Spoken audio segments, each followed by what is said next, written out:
Question number 31 is in the hand. Option A is the superficial palmar arch is deep to the branches of median nerve. Option B is all the muscles of thumb are supplied by median nerve. Option C is the deep palmar arch is formed mainly by radial artery. Option D is the dorsal interossea are adductors of the digits. Option E, all lumbricals are supplied by ulnar nerve.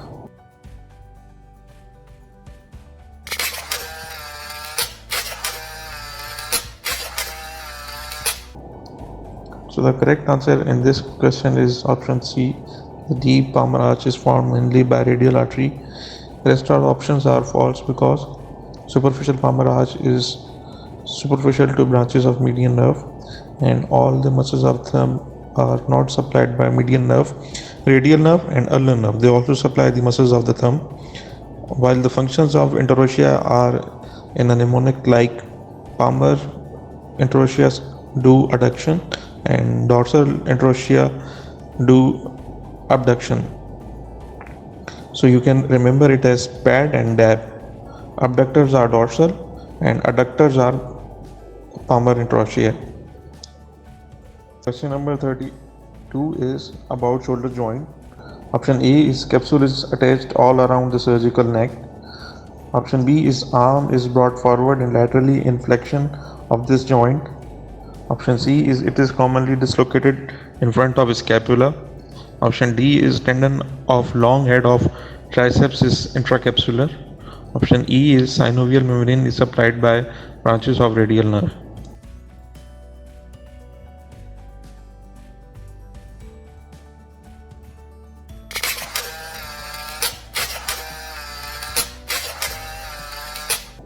Correct answer in this scenario is option C.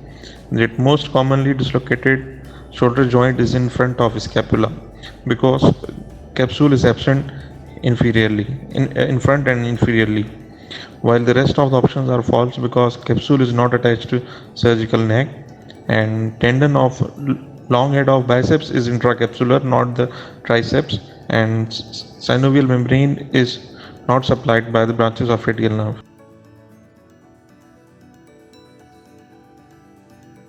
Question number 33 is about brachial plexus. Option A is posterior division of lower trunks forms the medial cord. Option B is ulnar nerve is the main branch of posterior cord. Option C is all the three cords lie lateral to first part of axillary artery. Option D is Erb's paralysis is due to damage of lower trunk.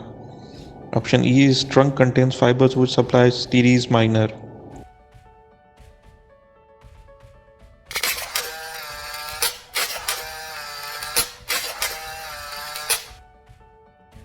The correct answer in this scenario is option E, that because axillary nerve is the nerve which supplies teres minus and it is the trunk contains the fiber of axillary nerve. Rest of the other options are false because anterior division of lower trunk forms the medial cord, not the posterior division. Option B is also false because ulnar nerve is main branch of medial cord, not from the posterior cord, and all the three cords don't lie lateral to axillary artery, but they lie lateral, medial, and posterior to the axillary artery. So that's why they are named according to the relation of axillary artery. And Erb paralysis is due to damage of upper trunk, not the lower trunk.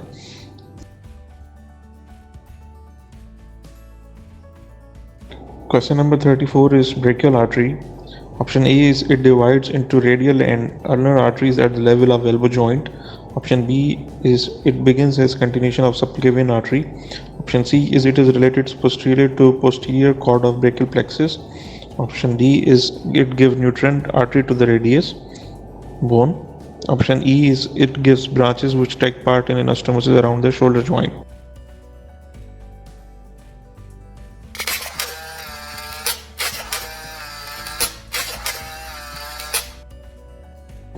So the best option in this scenario is option A, that is it divides into radial and ulnar artery at the level of elbow joint, and the rest of the options are false because it begins as a continuation of axillary artery and it is not related posterior to the posterior cord of brachial plexus, and it doesn't give branch to radial or radius. Question number 35 is a young mountaineer while on hiking mission was carrying a maladjusted heavy rucksack. After a week-long trip, he presented with gross wasting, weakness of shoulder girdle with inability to abduct the arm, marked weakness in elbow flexion and wrist extension. The most likely cause is axillary nerve damage, option A. Option B is musculocutaneous nerve damage. Option C is posterior interosseous nerve palsy. Option D is radial nerve damage. Option E is upper brachial plexus palsy.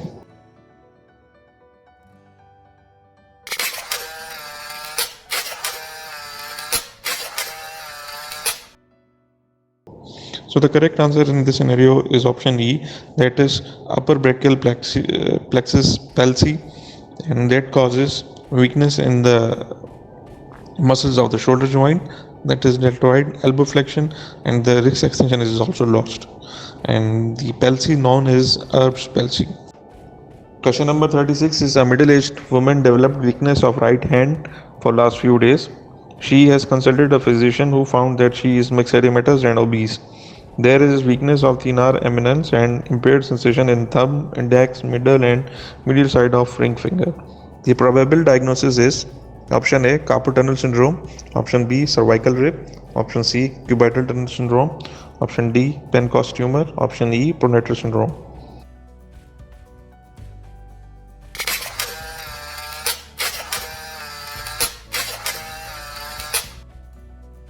The correct answer in this scenario is option A, carpal tunnel syndrome, because in this scenario, median nerve is impaired, and usually in hypothyroidism, this nerve is entrapped in the carpal tunnel, causing weakness in thenar eminence and impaired sensation in thumb, index, and middle and medial side of ring finger.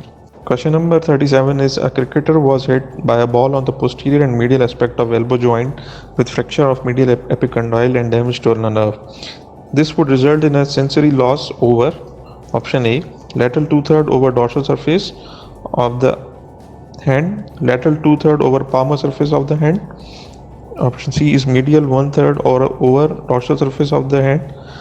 Option D is medial 1/3 over palmar and dorsal surface of the hand. Option E is medial 1/3 over palmar surface of the hand.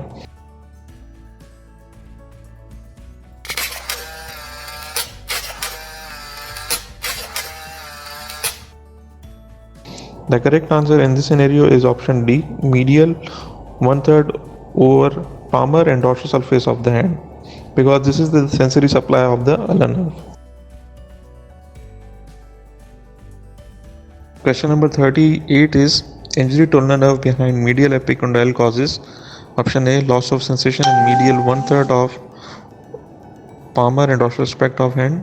Option B is loss of sensation in medial 1/3 of palmar aspect. Option C is flattening of thenar eminence. Option D is loss of sensation in lateral 1/3 of palmar aspect. Option E is flattening of hypothenar eminence.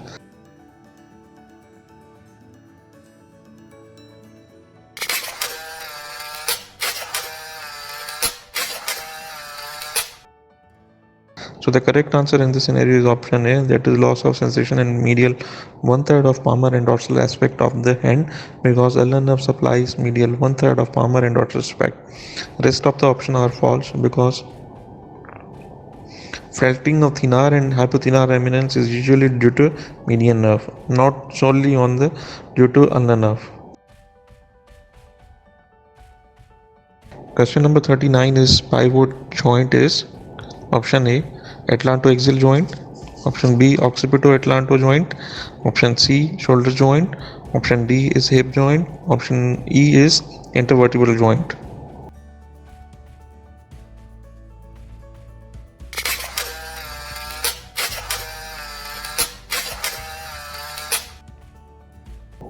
So the correct answer in this scenario is option A, that is atlantoaxial joint.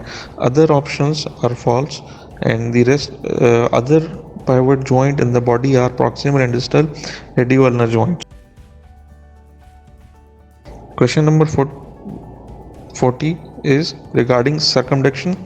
Correct sequel is option A, occurs at ball and socket joint only. Option B, abduction, adduction, flexion and extension. Option C, medial rotation, lateral rotation, abduction and adduction. Option D is medial and lateral rotation, flexion and extension. Option E is uniaxial movement.